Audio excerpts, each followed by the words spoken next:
Bueno, entonces vamos a analizar este documental que se llama Ladrones, Robo del Siglo. Van a encontrar ustedes varias películas que se llaman El Robo del Siglo. Eh, este es un caso real, también existe en película, por si acaso, este es el documental, pero para los aficionados existe una película protagonizada por Francella, un actor argentino, donde digamos, basado en este caso que se hizo de dominio público, se construyó esa película, se estrenó, si la memoria no me falla, en el 2020, me parece, que se estrenó antes de la pandemia. ¿Ok?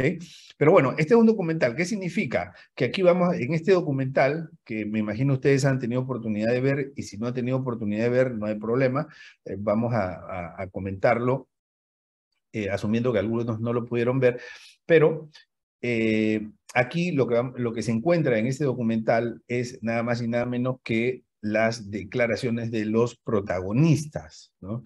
Entonces es bien interesante porque los criminales normalmente no confiesan, ¿no? De esa manera, o sea, una manera tan libre, tan abierta, ¿no?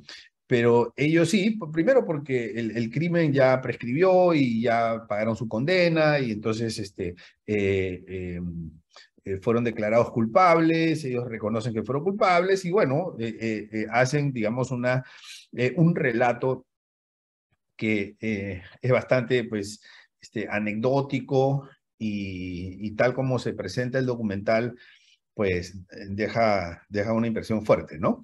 Muy bien. Entonces, algunas películas que yo les puedo recomendar sobre este tema, ¿no? Yo veo estas películas y muchas otras, siempre trato de aprender, escojo las películas que veo para aprender, y en gestión de riesgo se puede aprender de estas cosas, ¿no? O sea, esta es la primera, la que vamos a comentar hoy día. Otra que también les puedo recomendar es esta, ¿no?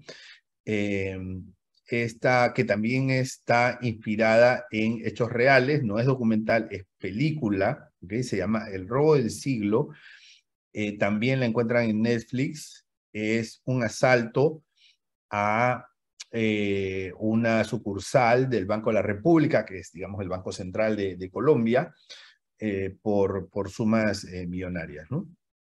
Muy bien. Una tercera, que esta sí es ficción, pero igual la combinación de técnicas, herramientas, psicología de las personas, la hace también interesante, ¿no? Se llama Asalto a la Casa de la Moneda. ¿Okay? Esa también está en Netflix y es un asalto supuestamente a la Casa de la Moneda del Banco de España. Eh, y la pueden ver, está disponible para verla en Netflix. Pero hoy vamos a comentar la primera, se llama Ladrones, la verdadera historia del robo del siglo. Para los que trabajan en seguridad, en entidades bancarias, esto puede ser interesante conocer. Para los que trabajan en auditorías, para los que trabajan en gestión de riesgos, puede ser interesante este análisis. Muy bien. Vamos a comenzar viendo el tráiler del documental. El Banco Río de Acasur. Yo no estoy. Bueno, nada más para aclarar, por si alguno no vio el documental, la persona que ustedes tienen enfrente, ¿no? Es el autor intelectual del robo. O sea, no es un actor, es el autor intelectual. ¿Okay? Veamos. En contra del capitalismo. Lo único es que querían un cachito de su negocio. Comenzó todo como una aventura.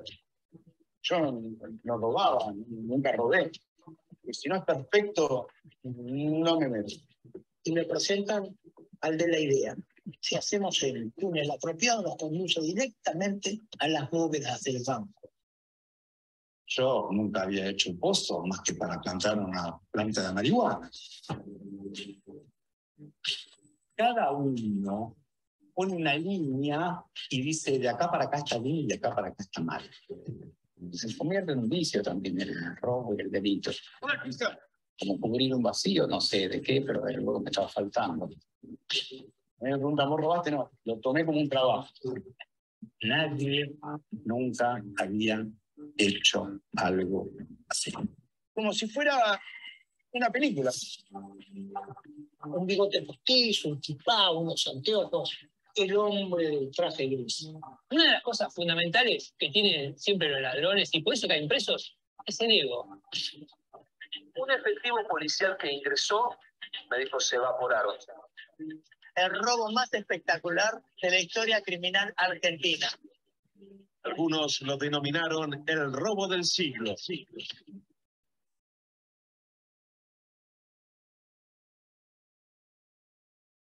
Muy bien. Bueno, entonces la historia comienza con esta persona que es el autor intelectual y que en esa época pues se dedicaba al arte, a escribir, pintaba, fumaba marihuana, entonces se le ocurre la idea, él dice que artística, ¿no? Más que delincuencial, porque no es un ladrón, digamos, de carrera, ¿no? Se le ocurre la idea artística de robar un banco, ¿no? Después él cuenta en unas conversaciones con su psicólogo que quiso robar el banco porque quería dejar una huella, ¿no? O sea, trascender, él sabía que algún día se iba a morir y que quería que lo recuerden por algo. Bueno, entonces se le ocurre la idea de robar un banco. Para poner las cosas en contexto, a él se le ocurre esto más o menos en el año 2003, ¿no? 2003, 2004, por ahí le viene la idea. El robo llega a hacerse en el año 2006, pero un poco los antecedentes de eso no eran muy buenos para la banca, ¿no? Los que tienen un poco de memoria recordarán que en el año 2001, en el año 2001, sí, 2001 fue, tuvimos el corralito argentino, ¿no? Entonces, en donde Argentina en esa época tenía una convertibilidad, un peso, un, un dólar, y el gobierno devaluó el peso, ¿no? Aseguró una convertibilidad, la gente perdió el 60% o 70% de lo que tenía, porque la devaluación fue 3-1. Y por otro lado, a través de esta normativa del corralito, se le impidió a las personas que pudieran retirar dólares, ¿no? Entonces, si querías retirar dólares, podías retirar pesos, ¿ok? Por el equivalente, pero al tipo de cambio nuevo, que era un tipo de cambio impuesto y que llevaba a que la gente perdiera dinero. Entonces, esa fue una medida, digamos, gubernamental. De hecho, los bancos también perdieron dinero. Pero, digamos, aquí el malo de la película no fue el gobierno, que había llevado, digamos, unas finanzas desbalanceadas y que ya no pudo sostener la convertibilidad 1-1, sino que lo que pasó fue que ellos, digamos, la percepción del público fue que el banco fue, o los bancos fueron los malos de la película. O sea, eso es importante para entender un poco el contexto, porque estas personas que cometieron este robo se convirtieron casi que en héroes, ¿no? O sea, se convirtieron en celebridades, o sea, la gente lo festejaba, porque, digamos, había el antecedente de esta situación de corralito, en donde mucha gente había perdido dinero y los bancos estaban vistos como los malos de la película. En realidad los bancos también habían sido víctimas, ¿no? Pero algo que siempre he dicho en los bancaforos, y se lo digo con el mayor respeto a mis amigos banqueros, es que si la vida fuese una película, los bancos serían los malos, ¿no? Esa es la verdad. Entonces, esa es una percepción histórica de toda la vida, no es particular de ninguno. Entonces eso, pues, desde el punto de vista de gestión de riesgos, quiere decir que para los bancos debe ser muy importante gestionar el riesgo de reputación para los bancos, ¿no? Ese es, digamos, mi mensaje. Pero para no salirme del tema, les estaba poniendo las cosas en contexto. Entonces los bancos estaban mal vistos. En algunas de las declaraciones, porque hay varios que se involucran en el robo, o por lo menos 2 personas que se involucran en el robo y que nunca habían robado nada, ¿no? Entonces, y incluso uno de los ladrones dice, bueno, yo sé que robar está mal, pero robarle a un banco no está tan mal, ¿no? Lo dice en una de las declaraciones del documental. Entonces, empieza la idea. Obviamente, robar un banco no es algo tan sencillo, o sea, esto no es como pedir una pizza que la pides por una aplicación y te llega en 25 minutos y no es tan sencillo, ¿no? O sea, requiere toda una logística importante y sobre todo requiere un plan, ¿ok? Nadie roba un banco de la noche a la mañana. Entonces, en ese plan, y el plan es como la arquitectura, digamos, de todo el proyecto, ¿no? El autor intelectual se da cuenta que dentro de las taxonomías o las tipologías de robo, básicamente hay dos. Una es robar cuando el banco está abierto y otra es robar cuando el banco está cerrado, ¿no? El primero es el asalto clásico, ¿no? Entran los ladrones encapuchados, se llevan lo que pueden y se van lo más rápido posible, ¿no? Eh, las últimas estadísticas indican que los ladrones han llegado a hacer robos express, porque esto le llaman robos express o estos asaltos, en 45 segundos. O sea, ese es el tiempo que tardan, ¿no? 45 segundos. O sea, ya se han sofisticado que lo pueden hacer en 45 segundos. ¿Qué quiere decir eso? Que si la policía no llega en 45 segundos, ellos, digamos, no van a ser sorprendidos por la policía. Tal vez lo pueden capturar en el camino, hay otros sistemas de inteligencia con cámaras satelitales y todo eso, pero digamos que ya se han sofisticado, incluso en los asaltos bancarios recientes se ha encontrado que usan vehículos de alta gama.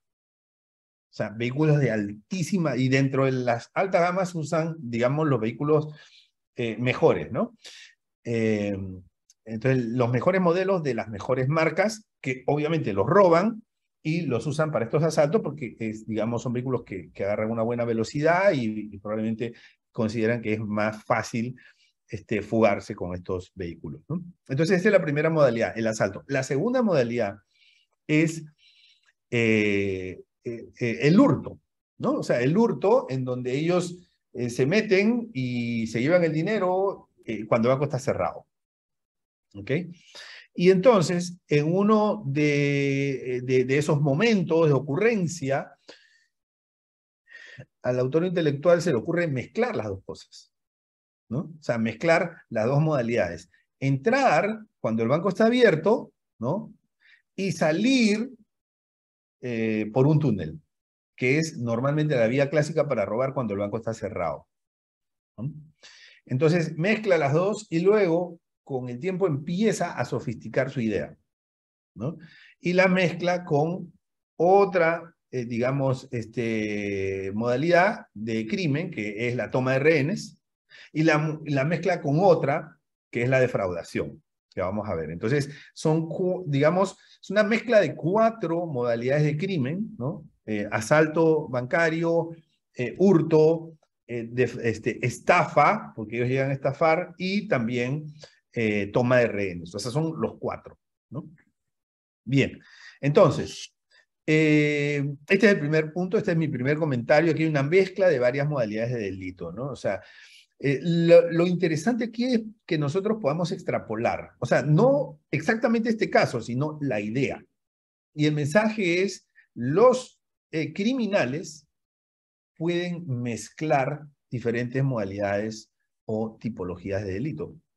Y el día de mañana podrán mezclar, ojo, una modalidad cibernética con una modalidad física. Podrán mezclarlos, ¿no? Porque tontos no son los criminales.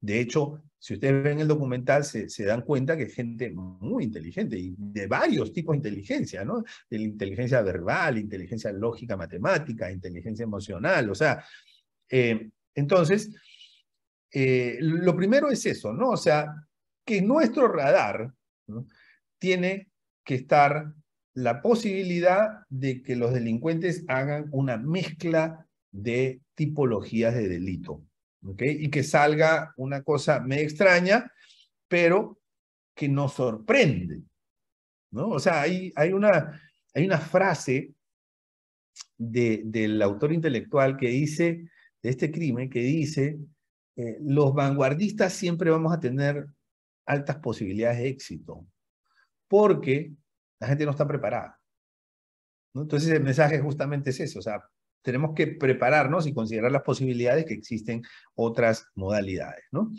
Muy bien. Entonces, un poco el resumen del caso es que ellos entran, ¿no? Digamos, aparentando un robo express, ¿no? O sea, que se van a robar. Luego, tienen una toma de rehenes, alrededor de 25 o 27 personas, más o menos, ¿no? A los guardias de seguridad los someten y los liberan. Algo interesante es que ellos hacen, o sea, y esto es planificado, hacen un intento de fuga por la puerta principal, porque la policía llega rápido, ¿no? Entonces hacen un intento de fuga por la puerta principal, simulando una fuga, ¿no? Por la puerta principal con toma de rehenes, ¿no? O sea, un rehén con una pistola acá, tratan de ir, retroceden, ¿no? Y vuelven a ingresar al local. Ese es el autor intelectual le llamó, creo que Plan Cucu o algo así. O sea, y lo hicieron a propósito, para engañar a la policía, para hacerle creer que ellos querían fugarse, ¿no? Y que se trataba, y que se estaban, digamos, apoyando en una modalidad de toma de rehenes. Muy bien. Entonces, mientras tanto, ellos tenían planificado llegar a través de un túnel de desagüe y luego un túnel que habían construido, porque son dos túneles, el primero el de desagüe que está ahí decenas de años, y el segundo, uno que conecta el túnel de desagüe con, digamos, una pared del banco, ¿no? Entonces, paralelamente, ellos ingresan por esa parte y suben un taladro para robar no la bóveda, ¿no? O sea, mucha gente piensa que el dinero está, digamos, el dinero fuerte está en la bóveda, pero este dinero estaba en las cajas de seguridad. Creo que llegaron a abrir como 180 cajas de seguridad, no tengo el número exacto, pero eran esas cajitas de seguridad metálicas, ¿no? Entonces, con un taladro empezaron a abrir una por una, ¿no? Una por una. Se estima que fueron 25 millones de dólares, ¿no? Esa es una estimación no oficial. Hay que poner las cosas digamos, en contexto. Debido al corralito argentino, ¿no? Y a lo que podía pasar, mucha gente tenía dólares, sus dólares guardados en cajitas de seguridad. Las había guardado antes del corralito porque algunos ya sabían que venían. Entonces, había muchos dólares. Obviamente habían pesos, habían joyas, ¿no? Habían recuerdos personales de los clientes del banco, en fin, pero lo que más había probablemente o aparentemente eran dólares, ¿no? ¿De dónde sale esta suma de 25 millones? Las versiones públicas indican que la compañía de seguros pagó 8 millones de dólares, ¿ok? Pagó 8. Pero tú sabes que la compañía de seguros te paga un estimado, ¿no? Cuando se nos pierden las maletas, por ejemplo, nos perdieron una maleta, ¿cuánto nos pagan? $300, $400, pero realmente el valor, o sea, lo que hay ahí es muchísimo más, ¿no? Bueno, entonces, los 8 millones, porque se ha hablado de esos 8 millones, son la, digamos, cobertura de la póliza de seguro, pero el monto real, que pues es difícil calcular porque si fuera, digamos, un dinero de bóveda, viene auditoría y auditoría dice, bueno, se robaron tanto, ¿no? Hace la diferencia de saldos y sabe cuánto se robaron. Pero aquí es muy difícil porque son cajitas de seguridad. Entonces, un banco no le pregunta a sus clientes cuánto dinero tienes en tu cajilla de seguridad, ¿no? Solamente le dice, bueno, señores, ustedes pueden guardar ahí dinero, joyas, etcétera, pero la cobertura es tanto, ¿no? O sea, bueno, normalmente eso está en los contratos, los clientes muchos ni leen esas cláusulas, pero en fin. Entonces, tomaron eso, lo metieron en bolsa, salieron por el mismo ducto, abajo les esperaban unas balsas, ¿no? Unas balsas motorizadas que los conducía aproximadamente 2 kilómetros más adelante, en donde había un vehículo que había sido preparado específicamente, o sea, un vehículo de esos Volkswagen, esos busitos Volkswagen antiguos, ¿no? Esos vehículos de camping, tipo mini ambulancias, en donde habían hecho un hueco en la parte inferior del vehículo para que el ducto conecte directamente ese hueco y para que por ahí pudieran subir el dinero y las personas sin que nadie los vea, ¿no? O sea, esa es la parte, porque estaban, digamos, en una calle, estaban en un lugar determinado, pero pudieron subir, ¿no? Y diseñaron el vehículo tal para que pudieran subir por el ducto sin que nadie los vea, ¿no? Bueno, mientras tanto, mientras se hacían digamos, las perforaciones, ellos aparentaban que estaban negociando, ¿no? Con la policía. La policía nombró su equipo negociador y ellos aparentaban que estaban negociando, ganando tiempo. Y habían pedidos de un lado, de otro lado, incluso se llega a escuchar por la radio que la policía le dice, está bien, vamos a ganar tiempo, ¿no? Y que realmente los que querían ganar tiempo eran los ladrones. Bueno, entonces, primera conclusión, aquí hay una mezcla de varias modalidades de delito. Esto puede suceder en otras circunstancias y tenemos que estar preparados ante esas situaciones. Entonces, otra de las cosas importantes es que los ladrones ya no son tan clásicos, o sea, son muy creativos. Ojo, este es un evento del año 2006. 16 años tiene. Entonces, la creatividad no conoce de momentos, no conoce de edades, no conoce lugares. ¿Okay? Esto puede ocurrir en cualquier momento. Entonces, como les decía, ellos hacen un intento de salir con un rehén y eso está planificado.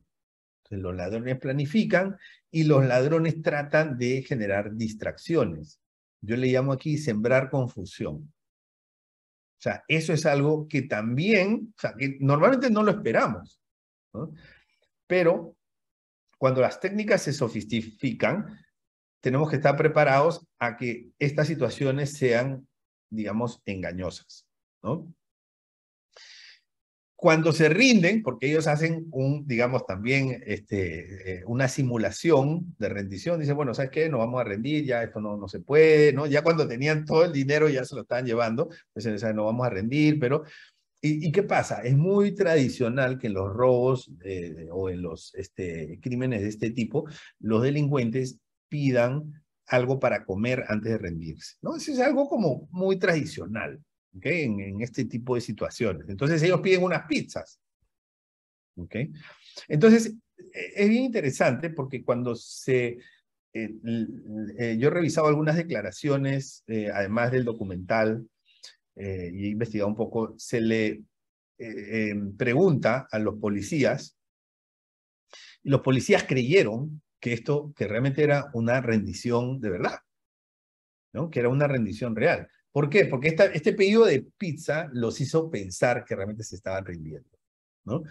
Entonces, estas son las distracciones, los engaños, ¿no? Entre de los cuales se apalancan los criminales para irse por otro lado, ¿ok? Y luego está el cazabobo, ¿no? O sea, eh, cuando la policía entra, ¿no? Y se demoró mucho en entrar, ¿no? O sea, se demoró tanto la policía en entrar que la policía, cuando,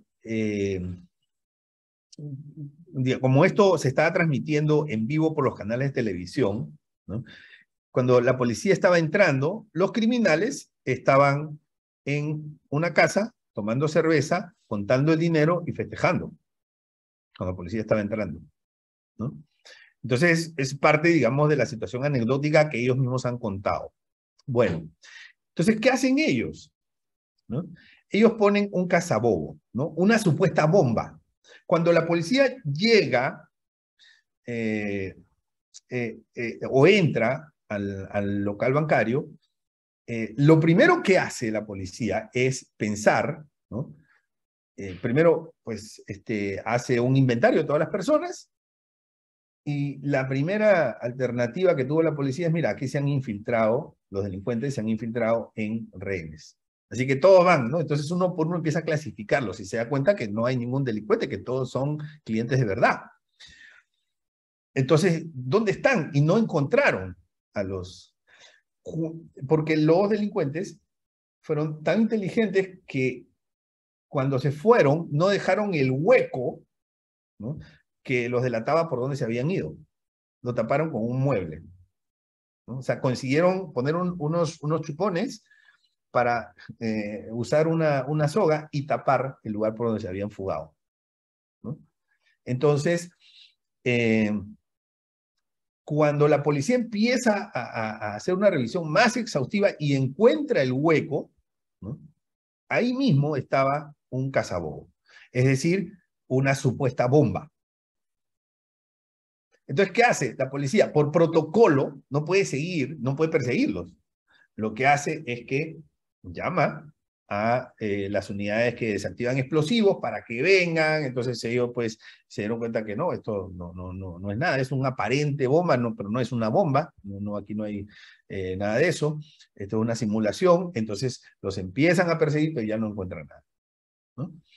Bueno, entonces todas esas cosas son para confundir. Los ladrones usan estas técnicas para confundir. Esto que les estoy contando, también es importante que ustedes lo extrapolen, a las diferentes modalidades de fraude, ¿no? O sea, por ejemplo, otro tema que sería muy interesante tratar en el Bancaforo sería el fraude cibernético o el fraude en redes sociales, ¿no? Los fraudes en redes sociales que están, digamos, en su auge.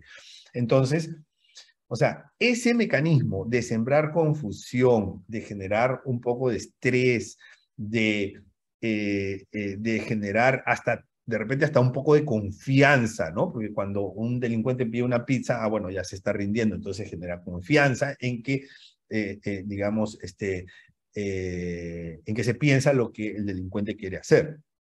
Entonces, esto lo podemos extrapolar a otras modalidades de defraudación o de delito.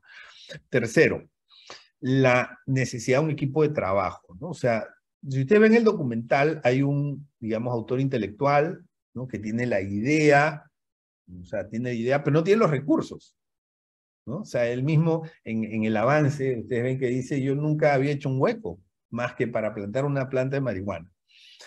Entonces, había cosas que él no sabía, ¿no? Entonces necesitaba a un, entre comillas, un ingeniero, ¿no?, que lo tenemos por aquí, el ingeniero, que era alguien que tenía que hacer las medidas, los túneles, usar un taladro adecuado para perforar la caja, y él recuerda que en el colegio había conocido a una persona que justamente le decían el ingeniero porque arreglaba todo y pues se dedicaba a reparar motos, ¿no?, y vehículos y esas cosas, y a eso se dedicaba. Había estudiado algo de técnico en mecánica, algo así. Entonces lo llama y lo convoca, ¿no? Él nunca, el ingeniero nunca había robado nada. También tenemos el actor, alguien tenía que negociar, ¿no? Entonces ahí conoce a este señor que le dicen Marito, en donde él tenía un comportamiento bastante histrónico, ¿no? O sea, y tenía pues una facilidad de expresión, había estado preso, conocía todos los pormenores, ¿no? Entonces era la persona perfecta para negociar, porque digamos, en la negociación, como se está negociando con expertos, la policía saben y se dan cuenta rápido si la persona es un novato o es una persona que, digamos, tiene otro tipo de antecedentes o de convicciones, ¿no? Bueno, un matón, o sea, alguien que grite fuerte, o sea, que, digamos, en el momento de entrar a la sucursal, que grite, que tenga, digamos, una voz de mando, que amenace, ¿no? Para que así se reduzcan las posibilidades de que haya un intento de rebelión o cualquiera de esas cosas que le puede alterar el plan, ¿no? Y obviamente necesitaba un chofer, ¿no? Y había un chofer, una persona que esperó, que fue el único que no entró, digamos, en el asalto, que esperó en la camioneta, ¿no? Que su único rol era movilizarlos. Muy bien. Luego se necesita un equipamiento, ¿no? O sea, esa es otra cosa. O sea, todo esto sirve para los que hacen análisis forense, ¿no? Porque cuando tú vas a hacer una auditoría, entonces, ok, se robaron en el banco a través de un túnel, puede ser un túnel que, digamos, va por debajo de la tierra, o puede ser un túnel de aire acondicionado, o sea, se robaron cierta cantidad de dinero, ¿no? Entonces tú tienes que pensar en que hay personas con diferentes perfiles, diferentes conocimientos que han tenido que participar, ya sea que entraron o no. Tienes que pensar que hay una necesidad de equipamiento, ¿no? Entonces tú puedes más o menos averiguar dónde se venden esos equipos o dónde eso se ha comercializado. Entonces por ese lado puede venir la investigación por parte de la policía. En este caso, solamente por mencionar algunos ejemplos, aparte de los disfraces y todas las cosas, necesitaron un taladro, necesitaron balsas, necesitaron unos walkie-talkies, unas radios. ¿Para qué? Para capturar la frecuencia de la policía. O sea, ellos fueron tan preparados que cuando la policía hablaba entre sí por los walkie-talkies, y ellos sabían cuál era la frecuencia de radio de la policía y ellos escuchaban lo que conversaba la policía, ¿no? Bueno, otra cosa que siempre está presente en el crimen es una fuerte creencia de que de parte de los ladrones de que el crimen perfecto existe, ¿no? Entonces, bueno, no voy a entrar en la discusión si existe o no existe el crimen perfecto, ¿no? O sea, es un tema que para algunos sí, para otros no, pues, no es tan importante. Lo que es importante es que el ladrón sí va a creer que el crimen perfecto existe, ¿no? Entonces, y ese va a ser un elemento importante en los factores que van a impulsar, digamos, este acto criminal, ¿no? Ahora, sin embargo, aquí los delincuentes nunca pensaron nunca se imaginaron, o sea, pensaron en todas las posibilidades, pero no se imaginaron que iban a ser delatados por una persona cercana. Ellos fueron delatados por la esposa de uno de los delincuentes. Hay varias versiones, pero lo que más suena, ¿no?, es que parece que, digamos, hubo una discusión entre ellos dos. Él no le quería dar dinero, él consideraba que era su dinero, la esposa consideraba que pues tenía que darle más dinero, y fue por un tema de dinero. Entonces él agarró el dinero y se lo llevó para otro lado, ¿no? Y entonces ella decidió, bueno, digamos, lo primero que hizo fue pedir dinero ella fue la única persona, digamos, por ser esposa, que sabía de todo este crimen. De hecho, la camioneta Volkswagen la prepararon en la casa de estos esposos, ¿no? Entonces ella sabía del crimen. Entonces lo primero que hizo fue tratar de extorsionarlos, no tuvo éxito y los denunció. Y así caen, ¿no? Así cayeron. Ahora, la policía dice que ya se habían, digamos, establecido algunas pistas que probablemente iban a ser capturados de igual forma, y esas pistas normalmente se estaban, digamos, estaban conduciendo a las capturas a través de el rastreo y la trazabilidad de las llamadas por celulares, ¿no? Entonces, digamos que esa fue eso es lo que dice la policía, que igual, digamos, era cuestión de tiempo capturarlos, pero lo que sí es cierto es que en este tipo de casos, la labor de inteligencia y el uso de la tecnología es fundamental para la captura de los criminales, ¿no? Entonces, sobre todo en lo que son teléfonos celulares, ¿no? O sea, hay muchos casos, por ejemplo, en donde las entidades financieras hay entidades financieras hay robos o actos delictivos en donde se piensa que podría haber habido una intervención de algún colaborador, algún trabajador, ¿no? O sea, digamos, algún elemento interno. Entonces, lo que hace la policía por lo general es pedir al juez que autorice el rastreo y la trazabilidad de todas las llamadas celulares de ciertas personas, ¿no? Incluso después esto se puede ampliar a familiares. Entonces, por ese lado se hacen las investigaciones. ¿Okay? Esa es normalmente la forma a través de la inteligencia, el uso de la tecnología, los IPs, los números de celular, los correos electrónicos, digamos, porque al final IPs, correos electrónicos y números celulares están muy bien conectados. Entonces, a través de eso se puede hacer las investigaciones, ¿no? Muy bien. Entonces, ¿qué más? Siguiente comentario, ¿no? Creo que se indica en el tráiler, lo dice uno de los policías, que es el que estaba a cargo de la negociación, dice, mira, el ego y la vanidad tienen fuerte presencia en los ladrones, ¿no? O sea, y probablemente, digamos, los ladrones estuvieron pensando, oye, pero ¿cómo se le ocurrió a este señor decirle a la esposa que iba a entrar a un banco, ¿no? Entonces, muchas veces cuando se lo dicen a alguien que no es parte, digamos, del acto criminal, es por esas dos razones, es por el ego, por la vanidad. Y estas también son técnicas que usan los policías para encontrar a los criminales, ¿no? O sea, hay un famoso un criminal perseguido en República Dominicana, que lo encontraron precisamente, o sea, no lo podían encontrar, no podían encontrar, lo buscaban, no lo encontraban, ¿no?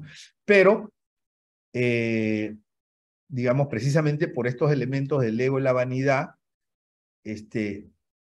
consideraron que podía estar divirtiéndose, ¿no?, en un determinado lugar y, y la policía se infiltró, ¿no?, dentro de una red de prostitución y a partir de ahí lograron su captura en Cartagena, ¿no? Entonces, son cosas que pues son bastante escabrosas, ¿no?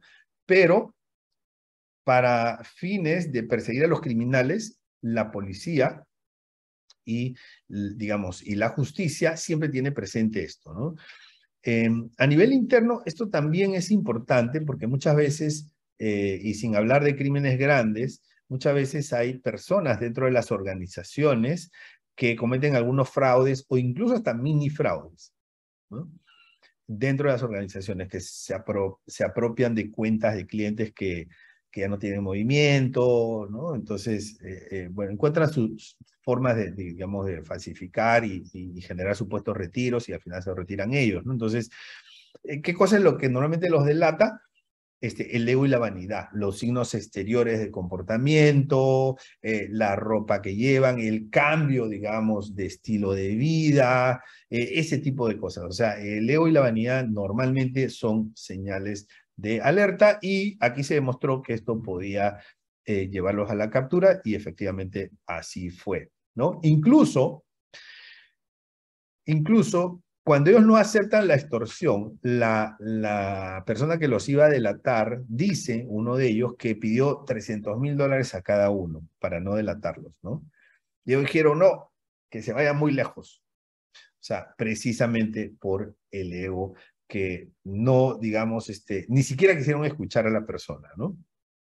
Bueno, entonces, esta lámina es bien importante porque nos recuerda que los criminales sí estudian los mecanismos de control, ¿no? O sea, hay una frase que la dice el mismo autor intelectual del crimen en el documental, que es, si conoces al enemigo, la guerra la tienes ganada.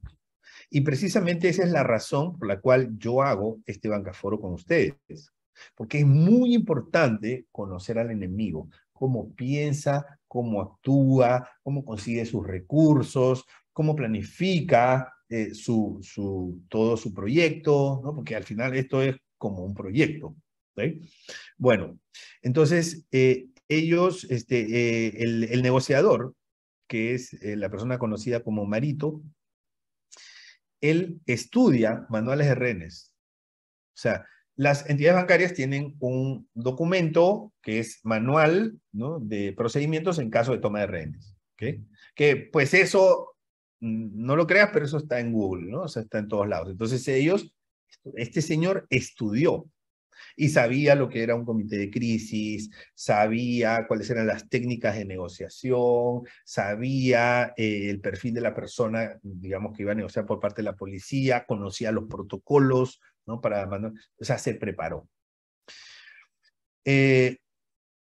También hizo estudio de actuación. O sea, este señor estudió un año actuación, un año, para poder, digamos, para que esa actuación le ayude en su rol de negociación, ¿no? Probablemente también le gustaba actuar, ¿no? Probablemente, pero, digamos, si un criminal se mete a una academia a estudiar actuación, o sea, realmente, pues, creo que tiene intenciones serias de sacarle provecho, porque está haciendo sobre todo una inversión de tiempo, ¿no? Bueno, entonces, el monitoreo de la frecuencia policial, ¿no? O sea, fíjate cómo ellos sabían que necesitaban monitorear a la policía para poder protegerse, ¿no? Y tenían 3 walkie-talkies. 3 walkie-talkies. Y donde llegan a escuchar la frecuencia de la policía es en el menos sofisticado, en el que no valía nada. Y estudian también la psicología del Grupo Halcón. O sea, el Grupo Halcón en Argentina es el grupo, digamos, de élite en este tipo de situaciones, ¿no? Entonces, y cuando va el Grupo Halcón, o sea, las probabilidades de que este grupo tenga éxito son altas. Es como un SWAT o algo así, ¿no? Entonces, yo aquí pongo una frase, ¿no? Digo, los ladrones también hacen gestión de riesgo, porque ellos no quieren que los capturen, no quieren que los identifiquen, no quieren, o sea, quieren ser exitosos, digamos, en este proyecto, ¿no? Entonces ellos también hacen gestión de riesgos, ¿no? Entonces fíjense que ellos escondieron el túnel, taparon el túnel, ¿no? Y algo importante, ellos dejaron armas de juguete. O sea, ellos consideraron que podían capturarlos, porque, digamos, una persona inteligente, y ellos son inteligentes, se dan cuenta que la posibilidad de la captura existe. Y entonces, digamos, en el lugar dejaron armas de juguete, ¿no? No se sabe bien si esas armas fueron las que realmente usaron o usaron armas de verdad y dejaron las de juguete.